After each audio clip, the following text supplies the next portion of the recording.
Setelah seminggu resmi bercerai dengan Lestari, Adnan mengajak Nafisa buat pindah ke rumah yang baru saja Adnan beli, dan Adnan juga meresmikan pernikahannya dengan Nafisa di mata hukum, agar lebih nyaman buat mereka bepergian.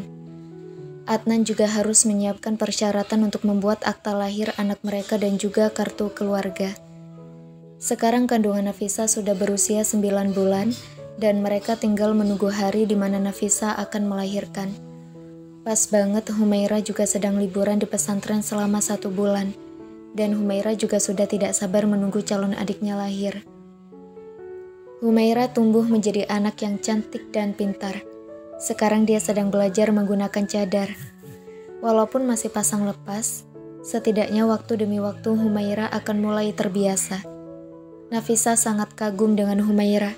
Tidak hanya Nafisa saja, tapi seluruh keluarga sangat kagum dengan Humaira. Dia belum genap 2 tahun berada di pesantren, tapi hafalan Al-Quran Humaira sudah 7 juz. Humaira bilang ingin menjadi hafiz Quran dan ingin melanjutkan pendidikannya ke Tarim. Semua orang mendukung keinginan Humaira, dan mereka akan membantu Humaira untuk mewujudkan keinginannya yang sangat mulia itu. Bunda, panggil Humaira yang sedang menuruni anak tangga kepada Nafisa yang duduk di sofa ruang keluarga. Ada apa, Aira? Tanya Nafisa dan menolehkan kepalanya menatap Humaira. Humaira menghampirinya dan duduk di samping kiri Nafisa. Gak apa-apa, cuma manggil aja, kata Humaira dengan cengirannya. Ayah mana? Tanya Humaira. Di dapur, jawab Nafisa dan merangkul bahu Humaira. Adik kapan keluarnya, Bunda? Aira tidak sabar main sama adik. Tanya Humaira dan mengusap perut Nafisa dengan lembut. Sebentar lagi sayang, tunggu harinya saja, jawab Nafisa. Adik jangan lama-lama ya keluarnya, nanti sempat kakak pergi, kata Humaira dan membuat Nafisa menatap Humaira. Nanti Bunda ajak adiknya ke pesantren buat ketemu sama Kak Aira, kata Nafisa yang masih mencoba berpikir positif dengan perkataan Humaira. Aira takut gak sempat ketemu sama adik, kata Humaira dan menatap Nafisa. Aira kenapa bicara kayak gitu? Tanya Adnan yang datang dari dapur dan meletakkan nampan yang dia bawa. Adnan duduk di sebelah kanan Nafisa dan menatap putri angkatnya itu. Aira hanya takut saja, jawab Humaira. Tidak ada yang tahu kapan maut akan datang menjemput, tapi nanti kalau Aira yang duluan pergi, Aira minta sama ayah dan bunda untuk makamkan Aira di samping makam nenek.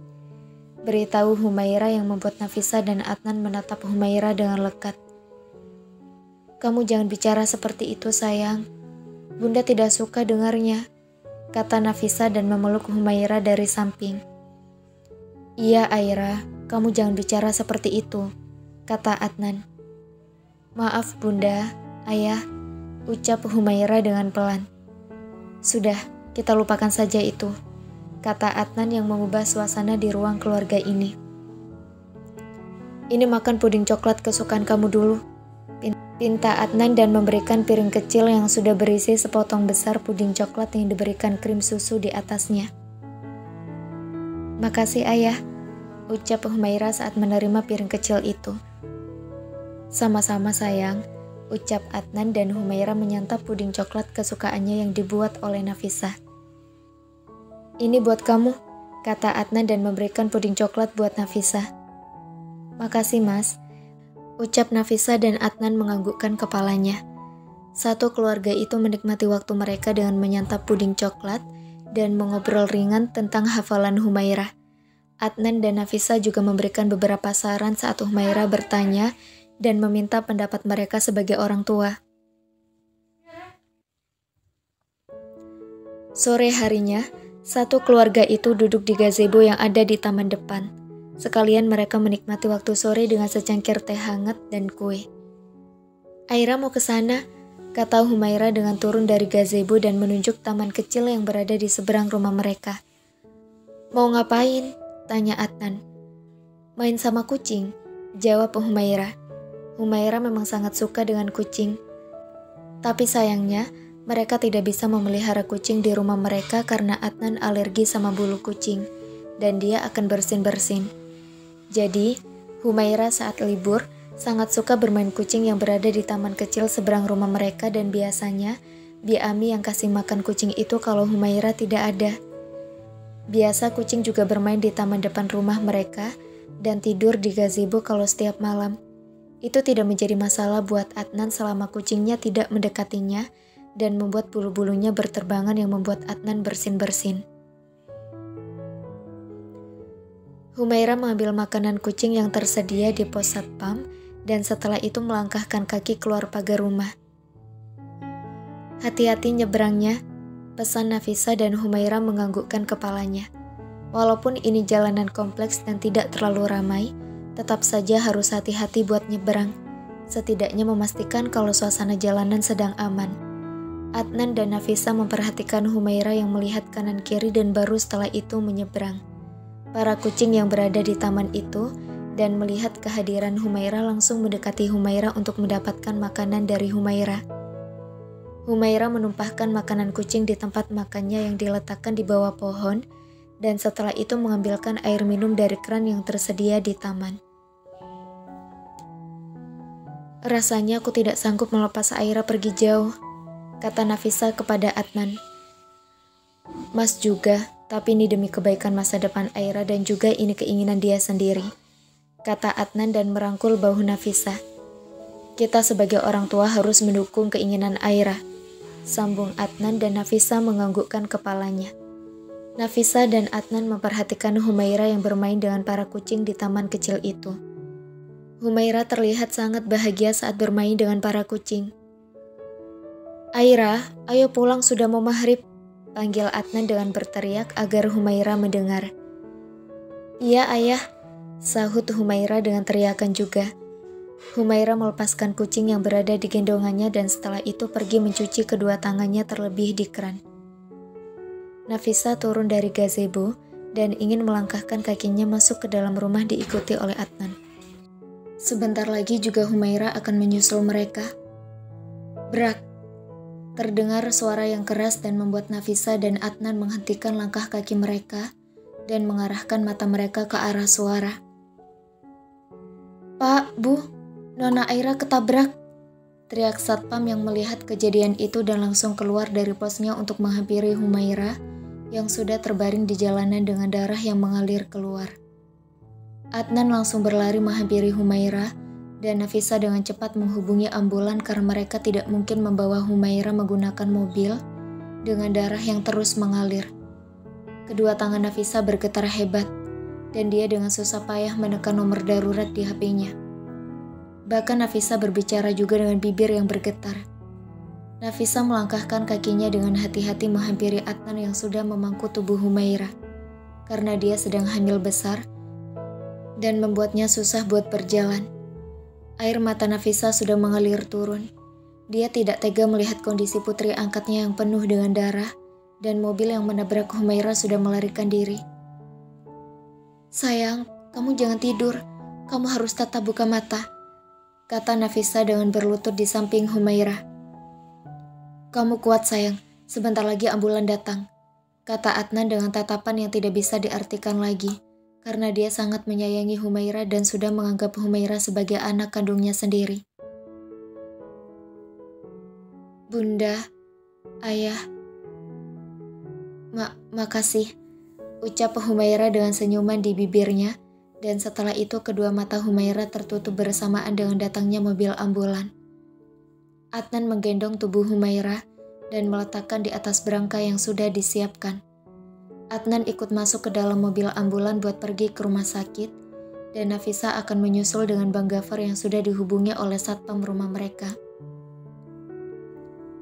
Nafisa mencoba untuk tidak stres dan berpikir positif. Dia khawatir dengan keadaan Humaira, tapi dia juga harus memikirkan janin di dalam perutnya. Nafisa masuk ke dalam rumah dengan mengambil langkah cepat dan mengganti gamisnya yang sudah dipenuhi darah Humaira. Detak jantung Nafisa berdetak dengan cepat, dan tangannya bergetar saat memegang barang. Tidak lama Bang Gafar datang dan mereka langsung berangkat ke rumah sakit untuk menyusul Adnan. Bang Gafar sendirian karena buru-buru dan nanti Mbak Putri dan Dava menyusul bersama keluarga yang lain. Sesampainya di rumah sakit, mereka langsung pergi ke ruang operasi. "Gimana keadaan Aira, Mas?" tanya Nafisa kepada Adnan yang sedang duduk di kursi tunggu depan ruang operasi. "Masih ditangani di dalam," jawab Adnan. "Ya Allah, tolong selamatkan anak hamba," doa Nafisa dengan menatap lampu depan ruang operasi yang masih menyala.